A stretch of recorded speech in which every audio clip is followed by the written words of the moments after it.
So hello everyone, welcome back to Unboxing Studies. तो आज हम लोग स्टडी करने वाले हैं आपके सोशल साइंस के चैप्टर 2 को, जो कि है ओशंस एंड कॉन्टिनेंट्स। तो आज इस चैप्टर में हम लोग जानेंगे जो हमारा अर्थ है, अर्थ बेसिकली किन चीज़ों से बना है, अर्थ में कितने ओशंस है, कितने कॉन्टिनेंट्स है, ये कैसे हमारे डे टू डे लाइफ में कैसे हमको हेल्प करते हैं, आज इसके बारे में हम जानेंगे। यहाँ पे हमको जानने को मिलेगा कि जो ओशंस एंड कॉन्टिनेंट्स है, ये कितने ओशंस है, कितने कॉन्टिनेंट्स है, इनके डिस्ट्रीब्यूशन क्या है, in what ways do oceans and continents impact our life. तो चलिए हम अभी बस ये अपने ग्लोब में देखते हैं। तो देखिए आपको इस ग्लोब में क्या नज़र आ रहा है, बताइए।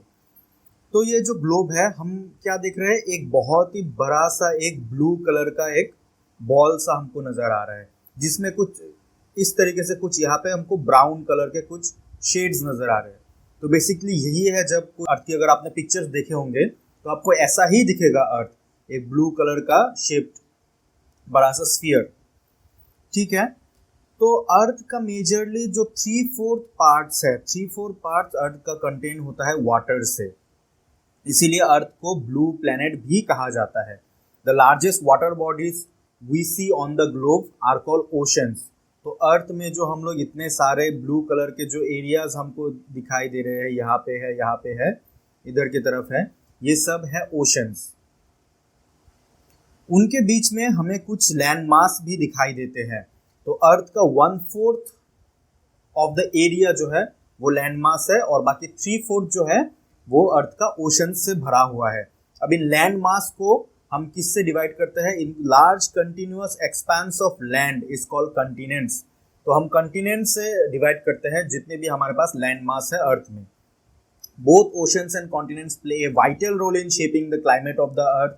तो अर्थ के क्लाइमेट को चेंज करने के लिए, या तो हमारे सारे एस्पेक्ट्स ऑफ लाइफ में, including all plants and animals and therefore human life too, हमको बचाए रखने के लिए ओशंस एंड कॉन्टिनेंट्स का एक वाइटल रोल रहता है हमारे अर्थ के सभी चीज़ों को चलाए रखने के लिए। We see their impact throughout our history and culture and in our daily lives हम ओशंस एंड कॉन्टिनेंट्स के इम्पैक्ट को देखते हैं। यहाँ पे एक बहुत ही अच्छा सा इंफॉर्मेशन आपको दिया गया है। जो हमारा इंडियन नेवी है, इंडियन आर्म फोर्सेस का जो इंडियन नेवी है, उनका एक मोटो है सम नो वरुणा। तो सम नो वरुणा का मतलब है be auspicious to us Varun Dev. तो वरुण देव के बारे में यहाँ पे बोला गया है। अब वरुण देव को किस चीज से डिनोट किया जाता है? उनको एज ओशंस और स्काईज से हम एसोसिएट करते हैं वरुण देव को। ठीक है, तो यहाँ पे आपको ये जो दो आपको स्फीयर्स दिख रहे हैं, यहाँ पे जो दो आपको एग्जांपल्स दिखाई दे रहे हैं, यहाँ पे आप बहुत ही अच्छी तरीके से देख पा रहे हैं जो हमारे ग्लोब का, जो हमारे अर्थ का कितने पोर्शन लैंड एंड कितने पोर्शन वाटर है, उसका एक बहुत ही बढ़िया रिप्रेजेंटेशन है। अब जो ये दो ग्लोब है, ये है नॉर्दर्न हेमिस्फीयर का पोर्शन, आपको इस लेफ्ट साइड में दिखाया जा रहा है, और राइट साइड में आपको साउदर्न हेमिस्फीयर का पोर्शन दिखाया जा रहा है। आपको देखने से प्रॉपर क्लियरली पता लग रहा है कि जो हमारे नॉर्दर्न हेमिस्फीयर वाला एरिया है, उनमें लैंड मासेस, लैंड की क्वांटिटी वो है बहुत ही ज़्यादा है। और इधर की तरफ जब हम साउदर्न हेमिस्फीयर में देखते हैं, यहाँ पे हमको वाटर बॉडीज बहुत ही ज़्यादा दिख रहे हैं, बीच बीच में हमें कुछ लैंड मासेस भी यहाँ पे दिख रही है। तो ये है बेसिकली हमारा मोटा मोटा distribution between the land and water in earth.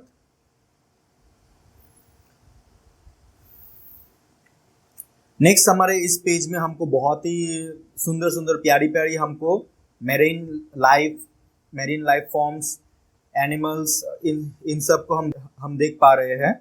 Sharks, यहाँ पे स्पर्म व्हेल दिख रहे हैं, हम डॉल्फिन, फिर एम्पेरर पेंगुइन्स, टर्टल्स, ये सब हम दिख पा रहे हैं, ये सभी हैं मेराइन एनिमल्स। तो ocean together hold most of the water available on the planet. अभी आपने कभी ना कभी तो सुना होगा कि हमें पानी बचाना चाहिए, या हमको पानी भी कभी भी वेस्ट नहीं करना चाहिए, लेकिन हम यहाँ पे पढ़ रहे हैं कि अर्थ का तो 3/4 3/4 of the earth is full of water.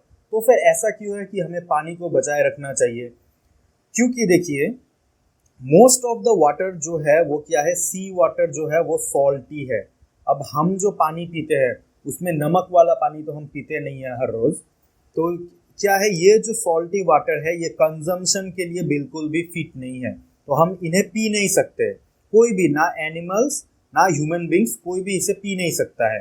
On the other hand जो फ्रेश वाटर के जो सोर्सेस है वो बहुत ही छोटे, बहुत ही स्मॉल प्रोपोर्शंस में मिलते हैं। जो हमें कहा मेनली हमको कहाँ मिलता है, जो फ्रेश वाटर सोर्सेस है वो हमें ग्लेशियर्स में मिलता है, फिर हमें रिवर्स में, लेक्स में मिलता है, और अंडरग्राउंड वाटर में हमको फ्रेश वाटर मिलता है जो हम कंज्यूम करते हैं। अब इसमें भी आप देखिए जो ग्लेशियर्स है ये तो हिमालयस में या तो हमारे नॉर्थ पोल, साउथ पोल, इस जैसे रीजन्स में मेनली ये वाटर स्टोर्ड है। तो उन्हें तो हम कंज्यूम ऑब्वियसली नहीं कर सकते क्योंकि वो वहाँ से लाना, कंज्यूम करना बहुत ही मुश्किल है। तो नेक्स्ट है रिवर्स एंड लेक्स। अब रिवर्स एंड लेक्स में भी आजकल बहुत ही ज़्यादा पोल्यूशन हो रहा है। तो इतने पोल्यूशन के वजह से वो वाटर भी हम कंज्यूम नहीं कर सकते। तो ले दे के हमारे पास जो बचा वो है underground water, that is ground water. हम इन्हीं के ऊपर डिपेंडेंट है मेनली हमारी वाटर सोर्स के कंजम्पशन के वजह से। तो आइए अब हम जानते हैं ओशियंस के बारे में। तो देखिए वर्ल्ड मैप में हम क्या देख सकते हैं, we can observe total 5 oceans हमको मिलते हैं। क्या क्या है, Pacific Ocean, Atlantic Ocean, Indian Ocean, Arctic Ocean and the Southern Ocean जिसे हम एंटार्क्टिक ओशन भी बोलते हैं। तो ऑल्दो हमने 5 ओशंस को लिस्टेड कर दिया है, बट मुझे आप इस डायग्राम में आप देख के बताइए, यहाँ पे कहीं भी आपको देख के पता चल रहा है कि ये जो ओशंस है, ये ओशंस एक ओशन दूसरे ओशन से अलग है या कोई बॉर्डर है इनको सेपरेट करने वाला, ये नहीं दिख रहा है। वो बस हमने एज ए कन्वेंशन, बस हमें आसानी हो इसके वजह से हमने पूरे जो अर्थ का जो वाटर बॉडीज है उनको हमने 5 बड़े बड़े भाग्स में हमने डिवाइड किया है, जो कि है ये 5 आपके सामने। अब इन ओशंस में क्या होता है, इन ओशंस में बहुत ही rich diversity of marine life पाए जाते हैं। तो मैरीन लाइफ बहुत ही रिच डाइवर्सिटी में इन ओशंस में हमें पाया जाता है। Many plants and animal species can be found across multiple oceans. The marine flora includes tiny plants like algae and all kinds of seaweeds. The marine fauna consists of thousands of colorful fish, dolphins, whales, countless deep sea creatures, etc. तो जो ये marine flora and fauna basically जो oceans में पाए जाने वाले plants and animals हैं, तो वहाँ पे बहुत ही तरीके के एल्गे, सीवीड्स, ये मैराइन प्लांट्स हैं आप बोल सकते हैं। फ्लोरा मेनली जो प्लांट्स को हम लोग दर्शाते हैं, फौना दूसरी तरफ एनिमल्स हम लोग बोल सकते हैं। लेकिन वही है कि ओशंस के एनिमल्स को हम लोग फिश, डॉल्फिन्स, वेल्स इस तरीके से हम लोग बोलते हैं। तो each part of the oceans from the sunlit surface to the dark depth has its own diverse life form. तो ओशंस तो आपको जैसे पता ही है बहुत ही ज़्यादा डीप होता है। तो इन ओशंस के सरफेस से लेकर बहुत ही ज़्यादा गहराइयों तक बहुत ही अलग अलग तरीके के लाइफ फॉर्म्स पाए जाते हैं इन ओशंस में। तो ये आपको एक बहुत ही अच्छा वर्ल्ड मैप दिया हुआ है। यहाँ पे आपको प्रॉपर डिमार्केशन किया हुआ है कि कौन सा ओशन का एरिया कहाँ तक है, कौन सा ओशन कहाँ तक है। जैसे हम यहाँ पे टोटल 5 ओशन हम देख सकते हैं। सबसे बड़ा जो ओशन है वो है पैसिफिक ओशन। आप देख सकते हैं यहाँ पे ये पूरा एशियन कॉन्टिनेंट्स, ये ऑस्ट्रेलियन कॉन्टिनेंट इधर से शुरू होकर ये पूरा नॉर्थ अमेरिका, साउथ अमेरिका तक जाता है। तो ये है सबसे बड़ा कॉन्टिनेंट। उसके बाद हम यहाँ पे अटलांटिक ओशन भी देख सकते हैं जो कि नॉर्थ अमेरिका, साउथ अमेरिका से लेकर यूरोप और अफ्रीका तक जाता है। फिर इधर हम इंडिया के नीचे देख सकते हैं ये इंडियन ओशन का पार्ट, और ऊपर है ये आपका आर्कटिक ओशन और नीचे है यहाँ पे आपका साउदर्न ओशन। तो ये है टोटल 5 ओशंस जो हमारे अर्थ पे है। अब विजिबली यहाँ पे देखिए ये एक इंपॉर्टेंट चीज है, आप नोट कर सकते हैं। पैसिफिक ओशन जो है it is the largest ocean of all. उसके बाद सबसे बड़ा ओशन है अटलांटिक ओशन, थर्ड में आता है इंडियन ओशन, फोर्थ में साउदर्न ओशन, और सबसे छोटा जो है वो है आर्कटिक ओशन जो कि एकदम नॉर्थ पोल में है। यहाँ पे ये रहा आपका आर्कटिक ओशन। तो नेक्स्ट जो हमारा टॉपिक है वो है ओशंस एंड डिजास्टर। तो ये है हमारा प्यारा भारत। इसमें हम देख रहे हैं कि हमारे जो अर्थ के ईस्टर्न कोस्ट पे हमको क्या मिलता है, बे ऑफ बंगाल। वेस्टर्न कोस्ट पे हमको मिलता है अरेबियन सी, और ये सब ही पार्ट है इंडियन ओशन के। तो अब हमें एक चीज को आपने बचपन से ही सुना होगा, मॉनसून। एक चीज आपने सुना होगा कि मॉनसून की बारिश आ रही है। तो बेसिकली ये जो मॉनसून की बारिश है, ये जो मॉनसूनल रेन्स जो इंडिया में होता है, ये कैसे आते हैं? ये मेनली आते हैं जो समर सीजन में, ये जो हमारा यहाँ पे आप देख सकते हैं, ये जो इंडियन ओशन वाला जो रीजन है ये बहुत ही गर्म हो जाता है। तो इससे क्या होता है, बहुत ज़्यादा वाटर वेपर होता है, और यही वाटर वेपर क्या होता है, इंडिया की तरफ आता है, आके यहाँ पे बारिश कराता है, जिससे हमारा एग्रीकल्चर करने में हमको बहुत ही सुविधा होता है, जिससे हमारे पीने का पानी का जितना भी ज़रूरत होता है वो पूरा हो जाता है ये मॉनसूनल रेन से।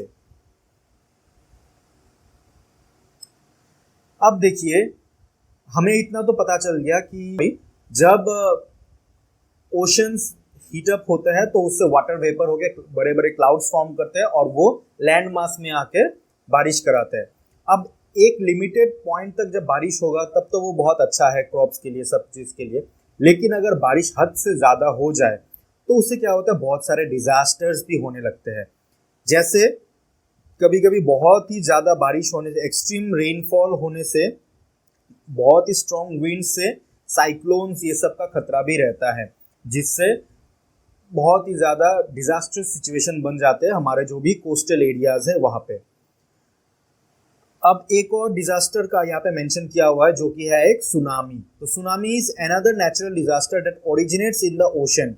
It is huge and powerful waves generated generally caused by a strong earthquake or a volcanic eruption at the bottom of the ocean. So वही बात है, ओशन के नीचे अगर earthquake बहुत ही ज़्यादा होगा तो उससे क्या होगा, मतलब बहुत ही हाई मैग्नीट्यूड में अगर earthquake हुआ तो उससे क्या होगा, जो ओशन के सरफेस के ऊपर जो पानी है उनमें बड़ी बड़ी वेव्स आने लगेंगी, और ये वेव्स जब कोस्टल एरियाज में जाके हिट करेंगी तो वहाँ पे सुनामी जैसे कंडीशंस आ जाते हैं, जिससे बहुत ही वाइड स्प्रेड डैमेज होता है।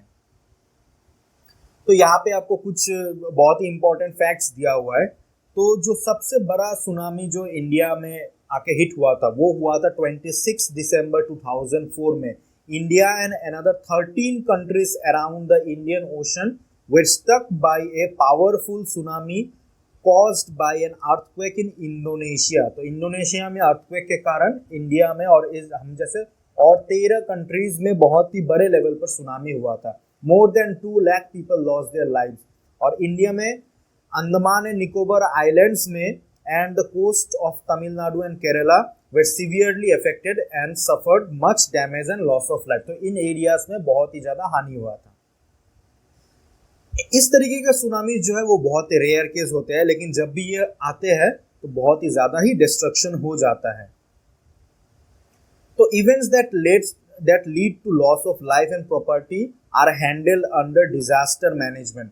तो obviously इन जैसे disasters ये तो होते ही रहेंगे कभी ना कभी, लेकिन हमें क्या होता है, उसके लिए तैयार रहना पड़ता है। तो उसके लिए क्या करना पड़ता है, हमें डिजास्टर मैनेजमेंट हमें करना पड़ता है। तो इंडिया के पास अपना खुद का नेशनल डिजास्टर मैनेजमेंट अथॉरिटी है जो इन सारे डिजास्टर्स के ऊपर डील करता है और हमारी रक्षा करता है। नेक्स्ट अभी आ जाता है हम कॉन्टिनेंट्स के ऊपर। अब देखिए, कॉन्टिनेंट जैसे ओशंस था, ओशंस को हम विजिबली हम डिवाइड नहीं कर सकते हैं कि कौन सा ओशन कहाँ तक स्टॉप होता है, लेकिन कॉन्टिनेंट्स में क्या है, कॉन्टिनेंट्स को हम कुछ कॉन्टिनेंट्स को हम विजिबली सेपरेट कर सकते हैं फ्रॉम अदर कॉन्टिनेंट्स, और कुछ कॉन्टिनेंट्स को नहीं कर सकते हैं। So depending on our choice we may list the number of continents between 4 and 7। तो वो क्यों है ये देख सकते हैं कि कुछ को क्यों हम सेपरेट कर सकते हैं, कुछ को क्यों नहीं कर सकते। जैसे north America and south America, ये जनरली 2 कॉन्टिनेंट्स हैं, बट हम अगर इनको एक सिंगल लैंड मास की तरह देखें तो हम इन्हें एक अमेरिकन कॉन्टिनेंट ऐसा हम इनको सोच सकते हैं। जैसे यहाँ पे ये है नॉर्थ अमेरिका, ये है साउथ अमेरिका। तो ये नॉर्थ अमेरिका और साउथ अमेरिका एक छोटे से लैंड मास से ये ऑब्वियसली लिंक्ड है, बट फिर भी हम इनको अलग अलग कॉन्टिनेंट्स के हिसाब से हम देखते हैं। अगर आप चाहे तो इन्हें एक कॉन्टिनेंट भी देख सकते हैं, बट वही है कि ये नॉर्थ अमेरिका है और ये साउथ अमेरिका है। सिमिलरली हम अगर यहाँ पे देखें यूरोप और एशिया, अब देखिए north America and south America में फिर भी हम एक बड़ा चंक ऑफ लैंड मास हम सेपरेट कर सकते हैं, लेकिन जो यूरोप और एशिया है ये जनरली क्या होता है, ये 2 अलग कॉन्टिनेंट्स तो हम मानते हैं, बट क्या होता है अगर आप लैंड एरिया में आप देखेंगे, आप इनको सेपरेट करना आपके लिए थोड़ा मुश्किल हो जाएगा। तो कभी कभार इन्हें एक ही साथ में यूरेशिया भी कहा जाता है। जैसे जियोलॉजिस्ट कभी कभी इसे यूरेशिया भी बोल देते हैं, जैसे आप यहाँ पे इस डायग्राम में देख सकते हैं। ये है, इसको पूरा एरिया को ये यूरेशिया बोला गया है। अब इसमें देखिए एशिया का जो पार्ट है वो करीब यहाँ से स्टार्ट होकर ये पूरा एरिया और ये पूरा एरिया ये एशिया में आ जाता है, और ये जो छोटा सा ये एरिया है ये एरिया यूरोप में आता है। लेकिन एज ए लैंड मास हम यहाँ पे सेग्रीगेट नहीं कर सकते, सेपरेट नहीं कर सकते हैं कि कौन सा लाइन से ये यूरोप में होगा, कौन सा लाइन से ये एशिया में होगा। तो इसे कभी कभार यूरेशिया भी बोला जाता है, बट क्योंकि ये लैंड मास बहुत ही ज़्यादा बड़ा है इसीलिए हमने यहाँ पे सेपरेट करके एक जगह को यूरोप बना दिया और ये इसे एशिया बना दिया है। Similarly, Africa and Eurasia are generally regarded as two continents, but sometimes as one. जो भी हो, तो मेन जो हम मानते हैं, जिन्हें हम देखते हैं, वो है ये 7 कॉन्टिनेंट्स एट प्रेजेंट हम मानते हैं। सबसे पहला है अफ्रीका, फिर अंटार्कटिका जो कि एकदम साउथ पोल के यहाँ पे है। नेक्स्ट है एशिया, ऑस्ट्रेलिया, ऑस्ट्रेलिया को हम ओशनिया भी कभी कभी कहते हैं क्योंकि ऑस्ट्रेलिया के साथ न्यूजीलैंड और भी ऐसे बहुत सारे कंट्रीज ऐड हो जाते हैं। नेक्स्ट है Europe, north America and south America. तो अब यहाँ पे एक और बहुत ही अच्छा आपको एक इंफॉर्मेशन दिया गया है।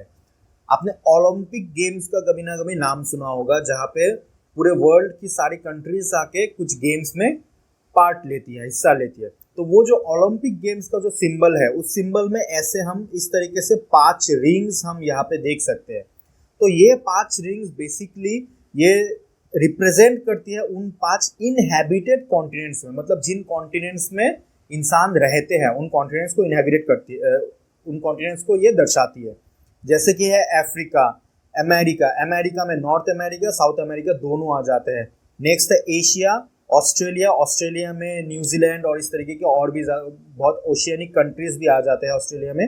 और है आपका लास्ट में यूरोप। तो ये 5 कॉन्टिनेंट्स को दर्शाती है ये 5 रिंग्स।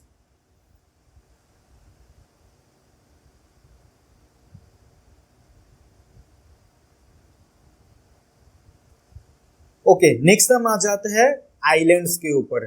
तो आइलैंड्स बेसिकली क्या है, जैसे आपने देखा कॉन्टिनेंट्स, कॉन्टिनेंट्स क्या थे, हमने इस डायग्राम में देखा था।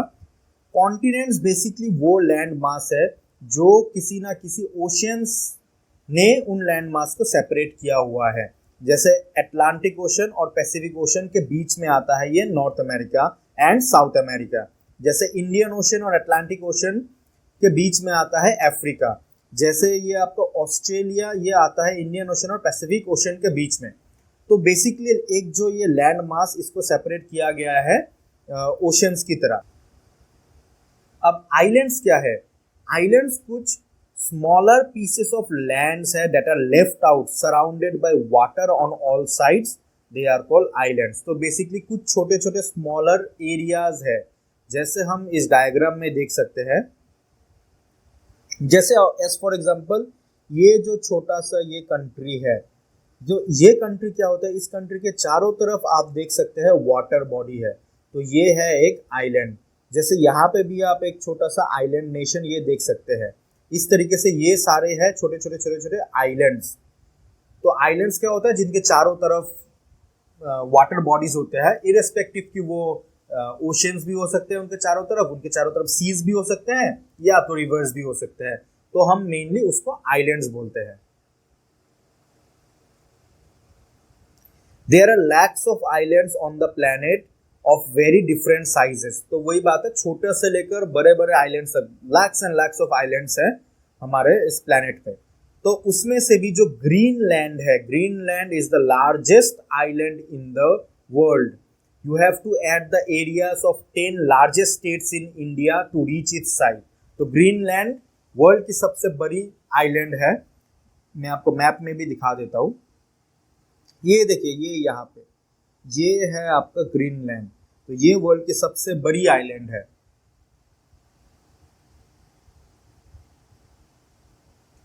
उसी प्रकार India has more than 1300 small islands. These include 2 major island groups, that is Andaman and Nicobar Islands in the Bay of Bengal and Lakshadweep Islands in the Arabian Sea। तो ये वेस्टर्न कोस्ट की तरफ Lakshadweep islands है, Andaman and Nicobar islands हमारे eastern coast की तरफ है।